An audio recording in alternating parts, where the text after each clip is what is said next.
Hello दोस्तों, नमस्कार। मैं शिवरोज सिंह अपने चैनल शिवरोज सिंह में आप सभी का स्वागत करता हूं। मैं लगातार आप लोग के बीच परीक्षा उपयोगी और महत्वपूर्ण विषयों पर आधारित वीडियो लेकर आ रहा हूं।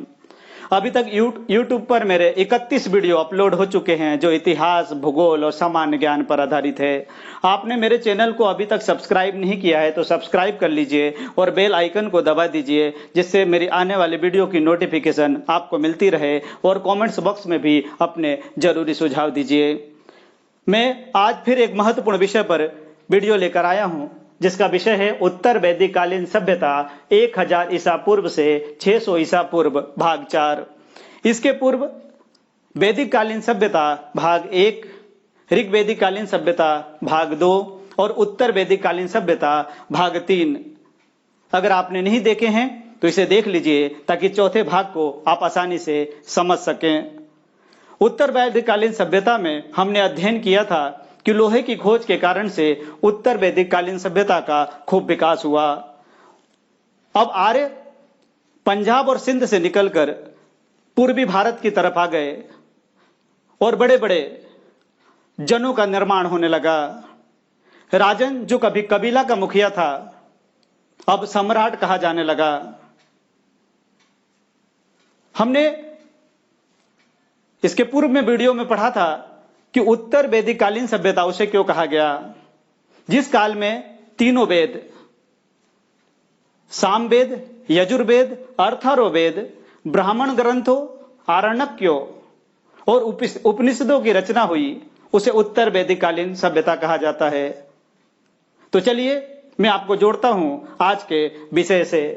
तो आज हम अध्ययन करेंगे उत्तर वैदिक कालीन सभ्यता की राज्य व्यवस्था, सामाजिक जीवन, आर्थिक जीवन और धार्मिक जीवन। अब यहां पर हम देखेंगे कि ऋग वैदिक काल से लेकर उत्तर वैदिक काल तक आते आते किस प्रकार का परिवर्तन आया। पहले महत्वपूर्ण बिंदु को हम यहां पर लेते हैं कि उत्तर वैदिक काल में साम्राज्य का विस्तार व्यापक स्तर पर हुआ। इसे कोट कर लीजिएगा कि कुरु और पांचाल जैसे विशाल साम्राज्य का उदय हुआ, जबकि ऋग वैदिक काल का समाज कबीलाई समाज था। दूसरे महत्वपूर्ण बिंदु को देखते हैं कि राजन अब कबीले के मुखिया न होकर विशाल साम्राज्य का राजा बन चुके थे। अब वे कोड कीजिए इसे राजाधिराज, सम्राट और एकराट उनको कहा जाने लगा। जैसी उपाधियां भी अब राजा धारण करने लग गए। अगले महत्वपूर्ण बिंदु को देखते हैं कि राजा का पद वंशानुगत हो गया। ऋग वैदिक काल में राजा का चुनाव जनता करती थी, लेकिन उत्तर वैदिक काल आते आते राजा का पद वंशानुगत हो गया और राजा को अब देवतुल्य माना जाने लगा, जबकि ऋग वैदिक काल में राजा प्रजा के प्रति पूरी तरह से जिम्मेदार था। आगे हम देखते हैं कि ऋग वैदिक काल से उत्तर वैदिक काल तक आते आते और क्या परिवर्तन हुए। हम यहां देखते हैं कि उत्तर वैदिक काल में राजसूय और अश्वमेध जैसे विशाल यज्ञों का अनुष्ठान कर सम्राट अपनी शक्ति का प्रदर्शन करने लग गए, जबकि ऋग वैदिक काल में वो कबीलाई जीवन को जी रहे थे। अगले महत्वपूर्ण बिंदु की तरफ बढ़ते हैं और देखते हैं कि उत्तर वैदिक काल के विषय में संहिताएं और ग्रंथ क्या कहते हैं। तो यजुर्वेद की संहिताओं और ब्राह्मण ग्रंथों में राज्य के कुछ उच्च अधिकारियों का वर्णन मिलता है, जिन्हें रत्नीन कहा जाता है। ऋग वैदिक काल में भी रत्नीन का उल्लेख आता है। आगे हम देखते हैं कि किस प्रकार से जो राजा होते थे उन पर अंकुश लगाने के लिए किस प्रकार की संस्थाएं काम करती थी। उत्तर वैदिक काल में सभा और समिति जैसी संस्थाएं राजा पर अंकुश लगाने के लिए होती थी। ये सभा और समिति ऋग वैदिक काल में भी थी। अब हम दूसरे महत्वपूर्ण बिंदु की तरफ बढ़ते हैं और देखते हैं कि उत्तर वैदिक काल का सामाजिक जीवन कैसा था। तो यहां पर हम अध्ययन करते हैं कि समाज जो है पितृसत्तात्मक था और परिवार का मुखिया पिता होता था। ऋग वैदिक काल में भी समाज पितृसत्तात्मक था, यानी यहां पर किसी प्रकार का बदलाव नहीं आया था। अब यहां पर पिता को और कौन कौन से अधिकार थे, इसको हम समझते हैं कि पिता को पुत्रों को बेचने, कई बार पूछ लिया जाता है, तो पिता को पुत्रों को बेचने और घर निकाला देने का अधिकार था।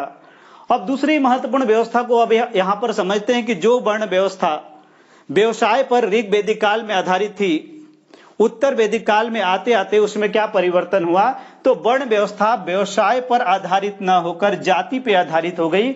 यानी उत्तर वैदिक काल में वर्ण व्यवस्था जन्म पर आधारित हो गई, यानी वर्ण व्यवस्था में कठोरता आ गई। और किस प्रकार से इन वर्णों में अंतर आया इसका अध्ययन कर लेते हैं। 4 वर्ण जिनकी चर्चा ऋग वैदिक काल में भी आई थी, उत्तर वैदिक काल में भी इसकी चर्चा है। ब्राह्मण, इन वर्णों में ब्राह्मण जो ज्ञान देते थे उन्हें ब्राह्मण कहा जाता था। क्षत्रिय जो युद्ध लड़ते थे उन्हें क्षत्रिय कहा जाता था। वैश्य जो कृषि कार्य करते थे और व्यवसाय करते थे उन्हें वैश्य कहा जाता था। और जो इन तीनों की सेवा करते थे उन्हें शूद्र कहा जाता था। यानी उत्तर वैदिक काल में जातियों की जटिलता आ चुकी थी। अब हम देखते हैं कि ऋग वैदिक काल से उत्तर वैदिक काल आते आते क्या परिवर्तन आए, कौन सी नई व्यवस्थाओं का जन्म हुआ। तो ऋग वैदिक काल से उत्तर वैदिक काल में आते आते एक नई व्यवस्था का जन्म हुआ जिसे आश्रम व्यवस्था कहते हैं। कोड कर लीजिए, उत्तर वैदिक काल में 4 आश्रमों का जन्म हुआ जिन्हें ब्रह्मचर्य, यानी लगभग 8 वर्ष की अवस्था से लेकर 25 वर्ष तक की अवस्था तक इस आश्रम में रहकर ज्ञान प्राप्त करना पड़ता था, तो उसे ब्रह्मचर्य आश्रम कहा जाता था। गृहस्थ आश्रम 25 से 50 साल तक परिवार के बीच में रहकर जो जीवन जिया जाता था उसे गृहस्थ आश्रम कहा जाता था। और 50 से 75 वर्ष की अवस्था तक जिस जीवन को जिया जाता था उसे वानप्रस्थ कहा जाता था। और 75 से 100 वर्ष की अवस्था का जीवन जब घर को पूर्णतया त्याग करके जंगलों में लोग निवास करते थे और ईश्वर प्राप्ति का प्रयास करते थे उसे संन्यास आश्रम कहा जाता था। यानी संन्यास आश्रम की उत्पत्ति उत्तर वैदिक काल में हुई। अब समाज में और क्या परिवर्तन आया, हम देखते हैं कि समाज में स्त्रियों की दशा अच्छी थी। यानी उत्तर वैदिक काल में समाज में स्त्रियों की दशा अच्छी थी। बाल विवाह नहीं होते थे, कोट कर लीजिए, बाल विवाह नहीं होते थे, लेकिन बहु विवाह और विधवा विवाह का चलन था।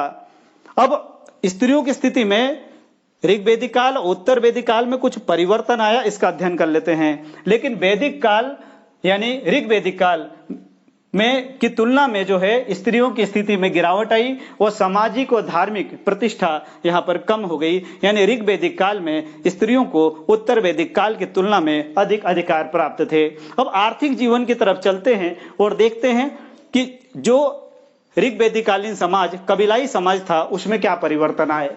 अब यहां पर हम पाते हैं कि कृषि और पशुपालन अब भी आर्थिक जीवन के मुख्य आधार थे। यानी ऋग वैदिक काल में आर्य जो है कबीलाई जीवन जीते थे और पशुपालन करते थे, पशुओं को अधिक महत्व दिया जाता था। लेकिन उत्तर वैदिक काल आते आते इसमें परिवर्तन आ गया और आर्य जो पशुपालक थे अब कृषि कार्य को महत्व देने लग गए। और कृषि कार्य को महत्व देते हैं, इसका प्रमाण कैसे मिलेगा, कई बार प्रमाण पूछे जाते हैं तो हमें अध्ययन करते कि शतपथ ब्राह्मण में कृषि के चारों क्रियाओं, इसे कोट कर लीजिए कि शतपथ ब्राह्मण में कृषि के चारों क्रियाओं जुताई, बुआई, कटाई और मड़ाई का उल्लेख मिलता है।